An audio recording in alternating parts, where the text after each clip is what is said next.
welcome back to ET Studios, Future Brands of India in association with ET Retail. I'm your host Aanchal Saini.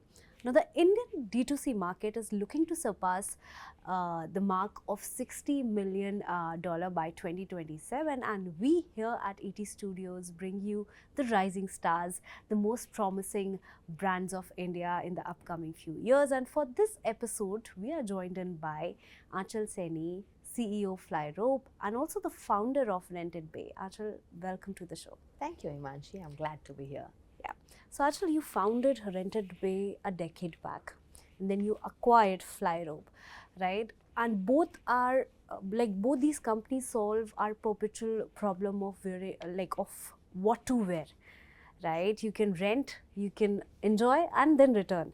So what actually inspired that idea when you started this brand? So, Imanshi, honestly, this started with like a little narrative of me loving new clothes, and I realized that problem that women face. Our closet is full, yet we have nothing to wear. Yeah. So the problem is not that we don't have enough garments, but the problem is that everything in the cupboard has been worn once. Yeah. And every time we go out, we want something new.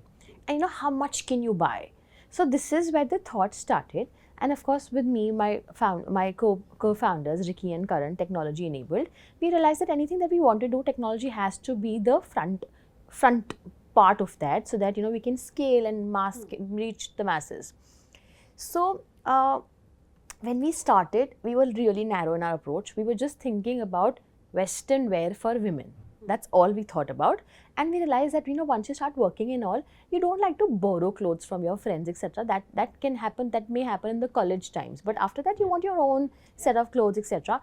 And with working women, we realized that you come home and there's a party to go, and every time you just need an outfit.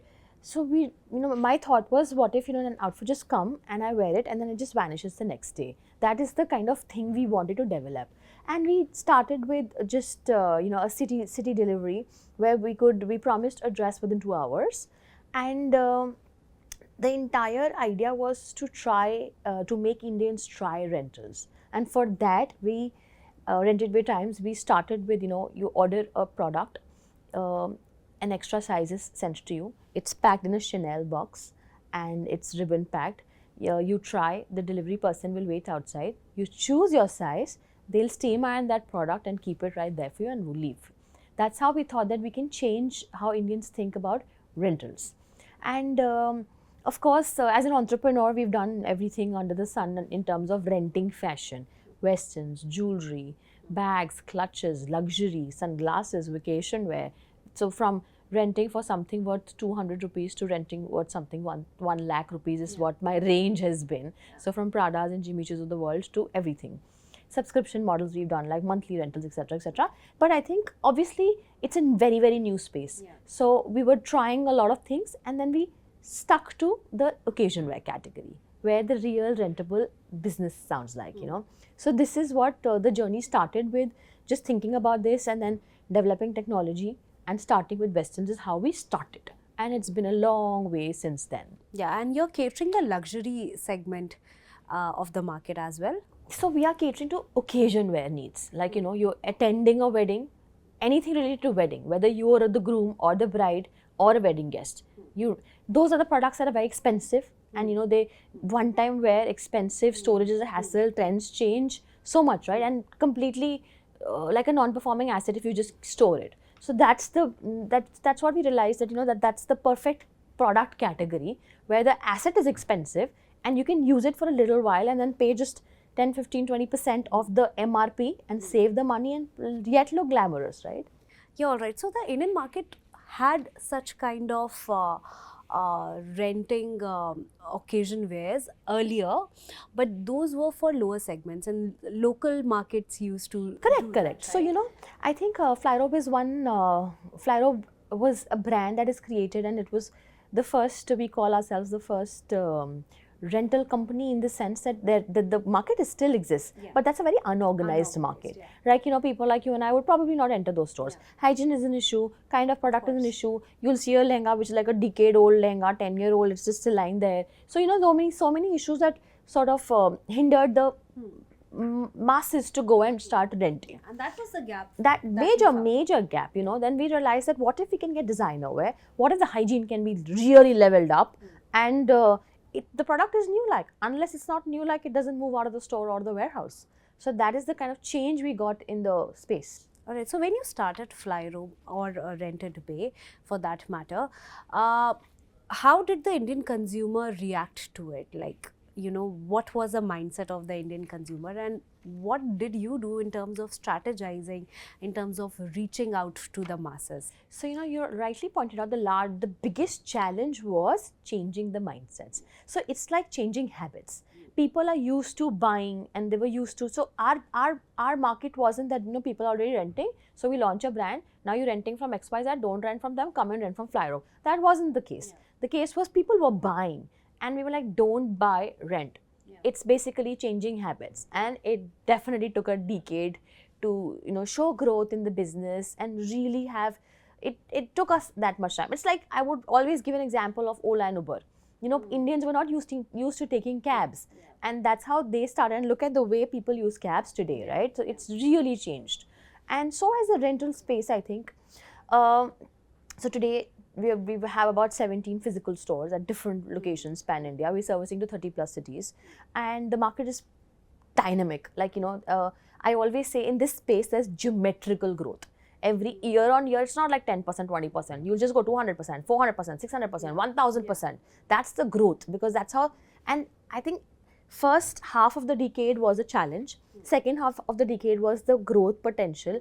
In our heads as founders, we understood it's like one decade story. If we put ourselves in this, it has to be 10 years. But I think that growth we started to see that in year number 6, 7. 6, 7 was, COVID actually helped us. Like, it was very bad when it happened, but we went back to the drawing board, started each thing from scratch and what all we can improvise. How can we, from obviously an investor dependent company, how we turned things profitable, and all of those elements really helped us. And yes, I would not say slow down, we went back zero, ekdam band ho gaya tha sab kuch. But then when we started to grow, the growth is faster now. That that liver is just pulled up and it's just faster. The consumers are also changing. The mindset has changed totally after pandemic, right? E-commerce came in, quick commerce, like we want everything at the blink of an eye. Now Gen Zs are our major consumers, so a lot has changed in terms of that. But when it comes to understanding your consumer preferences, they're changing demands. We're talking about Gen Zs, like millennials still stick to their fashion, quintessential fashion trends, but when it comes to Gen Zs, for them it changes with the blink of an eye, right? So how do you keep up with that sort of evolution? So, you're absolutely right. What fashion was, in terms of our space also, what fashion was 10 years ago and what fashion is today is absolutely different. Millennial Gen Zs are our customers. I would say specifically to rentals, 10 years ago, like a decade ago, the user base was, our user was an aspirational class. I can't afford to buy, that's why I'm coming towards renting. Today, it's just not that. Our user, they have the pockets to go and burn 20,000 rupees in a pub in the night, but renting comes in as a chosen option. Not like it's something, it's not that they have to do it. It's a chosen option because experience is key for them. Hoarding is not. They are not used to. Now look at the way people are traveling. It's not their need, it's their want, basically. Exactly. And they understand that fashion is so dynamic. And if you look at some years ago, our mothers used to wear silk saris. 20 saris for 20 years, each sari worn 20 times in a year. That was kind of this was the fashion then. It's not the fashion today. You spend 10 lakh rupees, I say, on a lehenga. After 3 years, it looks obsolete. You will not want to wear it because fashion is dynamically changing. And another understanding for us is, and that's what we really work hard on. So what used to happen, I think there was this industry space that, if Delhi, Bombay, top metropolitans are doing X kind of fashion, and this fashion will pass on to tier 2, tier 3 in that order, and Delhi, Bombay will get new kind of products. This was what it was earlier. But today, a person who's sitting in, say, Belagavi knows what is fashion. What Alia Bhatt is wearing, everybody wants to wear it. So, because of social media, so much knowledge, everybody knows what's in. They've got aspirations for it, but at the same time, availability is a problem. So, as Flyrobe, our aim is to get the Alia Bhatt look at every city that we have a store at. And I would say that that's just completely not the case anymore, that Delhi would have like something, Delhi demand is X and Belagavi is completely on a very orthodox manner. No. Everybody knows what's in. Everybody is very, very aware about it. And I think as a company, as a brand, we have to be the providers of what people are asking for. The difference between tier 2, tier 1, tier 3 cities is really diminishing at this point in time. So, you know, there have been consumers from these cities who talk about brands and they say that, I would not name them, that X brand in this city doesn't have a good collection, but same brand in Bombay has the best collection. So it's not just the digital, it's also the way people travel. The users, the common, I mean, even the youngsters, they travel a lot. So from moving for one person to move from say Nashik to Bombay is not a big deal. He'll go to Bombay, shop and come back. And that's how the youngsters are now, right? Yeah. So when it comes to your business, like both Rented Bay and Flyrobe for that matter, what kind of challenges did you see? Like you already talked about the mindset challenge, you talked about the COVID challenge, but what were other challenges for you as an entrepreneur in this space? So I think mindset was the largest, the biggest, but then it really, Flyrobe till date has, I think, probably tied up with over 500 influencers and celebrities, and that's how we started to break barriers in terms of mindset. When Sonam Kapoor thinks rental is cool, when Ayushmann Khurrana openly talks about rentals, when a royalty from Spain is wearing a rental dress, it sort of seeps in, right? It seeps in. And now I see there's this change. So probably I would say like 3-4 years ago, the youngsters would still be open to rentals and the parents would be saying no and all that. But now that has changed. Because even the parents understand, post-COVID, that mindset has completely changed.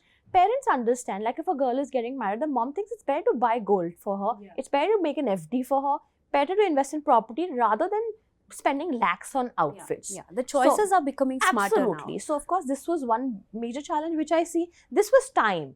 I think no matter, we obviously as a brand, as Flyrobe, we did spend a lot of money in marketing, in branding, getting this point across, but still there was this element of time and nothing else but that time was required for us to transition from I don't know how rentals would be from people trying rentals. So this was one. And secondly, I think there was no precedent. So when we started, so for example, you know, you start any company, you start like a cab aggregator company. So you look at Ola, Uber, whoever are the market leaders and you learn a lot from them, and obviously you add more features because you're smarter and you understand that, okay, this is how I want to do differently. But for us, there was no precedent. So there was nobody that we would look up to. There were international players, but their space, their product category, their entire thing is very, very different. So we had to, you know, learn, try, fail, redo. All of those processes were completely, constantly same for us. And basically you had to set your own standards. We did, and plus standards, and we had to start it, like everything has to be done from scratch. So for example, you know, we did, so every garment has to be tracked, right? So when you buy an outfit, there's a garment number written on that. Once you buy it, you put it for laundry, you don't care if the number exists or not. But for us, if that garment number, imagine, vanished after one laundry, and it was a problem to track the product. Then we, you know, had to work on the fabric and the ink and etc., that, you know, this ink has to last for about 15 dry cleaning rounds, etc. And then when you are doing manually, you're doing 1 or 2, 3, 4, 5, 7 orders. But when you involve tech into it, you have to involve tech into it for the scale, right?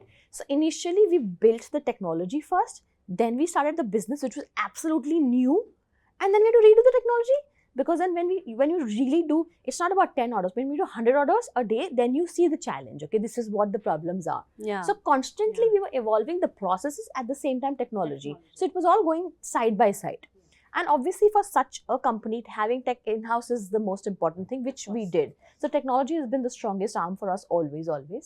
So that this is basic, and you know, otherwise so many challenges, so many. Like if I tell you about day one, when we launched our website, day one, 4 hours of little bit of Facebook ads. I think we got about 76, 77 orders. And we were like, my God, everybody's renting, everybody's going to a party today. The entire Delhi is going out for a party. And then we realized all of those guys thought they've bought, not all of them, about 80% of the orders, they thought they've bought the product. They thought that those Zara dresses of 5,000-7,000 rupees, they bought it for 300-400. They thought they're just buying because that was the mindset. And then we had to get the website down and put rent everywhere in the bold and big manner. And then we launched it again. So this was because people don't understand your website rental, kapde rent. Like it used to take me at least 10 minutes of conversation to make another person understand what we do. So from then till now, we've covered a long journey. And of course, a lot has changed when it comes to engaging with your consumers, right? The channels have changed, the practices have changed. So what it is now for you, like how do you engage with your customers and, you know, keep up with their changing preferences, with their changing demands? So, and also how do you kind of anticipate what your consumer demands in terms of fashion trends? So one thing is, I think we're sitting on a very huge data today, like Flyrobe's data. So even if, I was just on the side that, when we're researching about how Indians are reacting to rentals, I had nobody else, and there was no, there were no documents available. Yeah. So I had to just sit down and work on our data for 10 years. How Indians are responding to rentals is what Flyrobe has been doing for 10 years, whether it's an order or it's a user behavior on the portal. So we were able to track all that.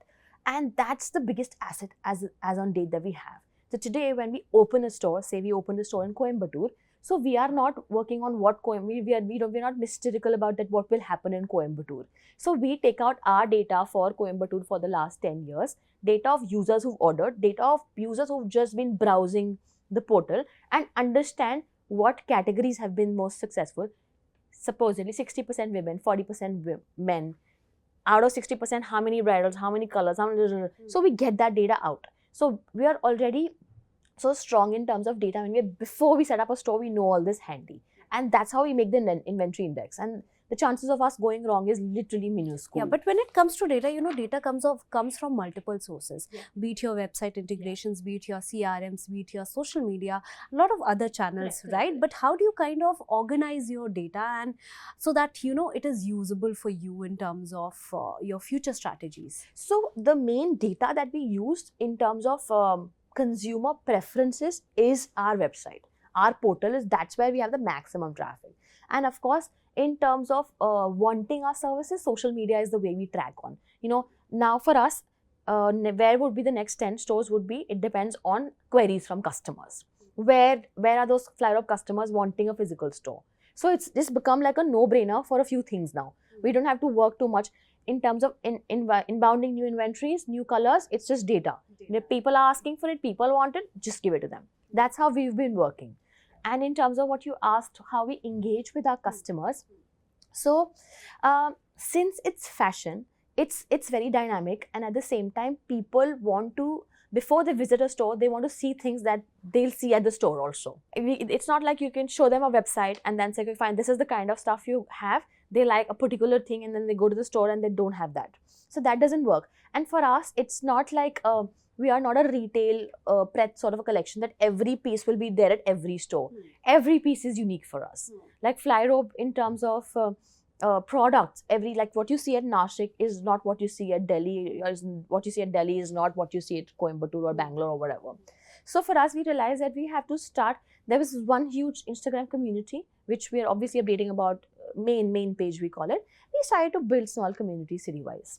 Coimbatore has a Instagram, has a Facebook, has everything. So that's very related to Coimbatore, what's available in Coimbatore. Similarly, Bangalore, if you've got 2 stores, Bangalore, Malleshwaram, Jayanagar, we've got 2 communities separately. So this is how we started to engage the audience in a better manner, and the conversions were better. People were happier with this kind of arrangement. All right, when it comes to engagement, Aanchal, a lot of D2C brands, place their bets on their omnichannel presence, right? You do have an omnichannel presence, right? So how that kind of presence helps you as a brand, and for you, what works more, like e-commerce or your physical stores? Okay, so for us, both are equally important. So as a brand, we were completely online first. We started online and then we built stores, because for us the product is such that people are not saving time here. Like, it's your wedding outfit. You're not saving time, you're not saving effort. People take chuttis for browsing also. Like, I'm getting married in November. Okay, if I'm taking 2 days off, me and my fiance will go to markets and see what we like and all that. And this is something which people makes them happy, right? And it's a whole family doing it.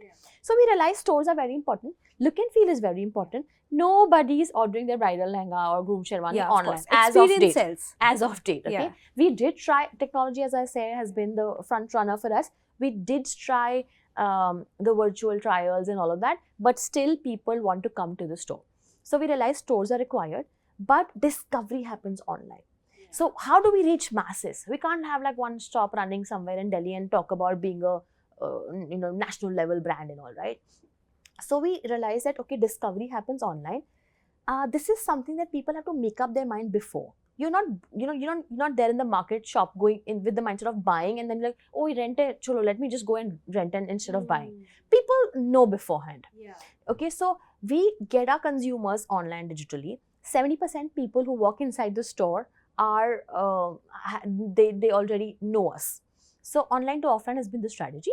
Online, we understand we can reach the masses, right? So business, of course, we do have website, we do cater to online orders, but those are mostly for wedding guest categories or NRI clients, basically, who coming in later, they're coming to the country just during their wedding, so they'll pre-book, etc. But what are those most rented items at Flyrobe at this point in time? And so I would say the top categories in women's section are definitely the lehengas, definitely bridal wedding lehengas, and second would be the gowns.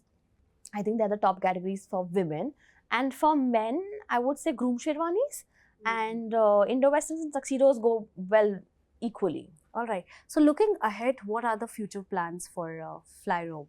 So we are at a very interesting space at the moment where, okay, I've spoken enough about the business and, how all of these, but sustainability is a big narrative for us. Where, and gladly, now the young consumers, the Gen Zs and the millennials, they understand that, if option A and B are given to them and they say option B is more sustainable, 90% people will choose this. Obviously, it depends on money, etc., etc. India, again, is a very, it's a very price sensitive market. Yeah. But here we are telling you can make a sustainable choice and save money together. So it's a win-win, right? Yeah. So for us, of course, sustainability has been the biggest narrative, and that's how we've started to grow the marketplace model for us, where consumers can rent their own products. So that's a huge change that we built. Yeah. So we realized that why are we making new products? Obviously, one product. So it's the analogy would be you buy a product, wear it one time, put it in your closet. We take that product from you, rent it multiple times. The life cycle obviously increases. You also make money out of that, and it's beneficial for the environment, for other people, for everybody. It's also sustainable. Definitely, that's the biggest narrative that we have. It's a sustainable product then. So talking about sustainability, just this thing like how much water is required to make one ethnic outfit? Like a random guess. Like if you're renting an outfit and not buying it, you're saving 24,000 liters of water by just making one rental choice, and that's a big number, right? Yeah. So of course our plans are we are going very strong on the C2C model. Plus stores. Currently we have 12 running stores with 5 more opening in the next coming months, and in the next, I think, July, this month only, we're opening 5 more stores in this month, and then we want to do about close the year with about 32 stores. And the idea is to build about 100 stores in the next 18 to 24 months. All right. So congratulations on that and manifesting all the 18-24 stores, all the 100 stores, I think you said, in 18-24 months.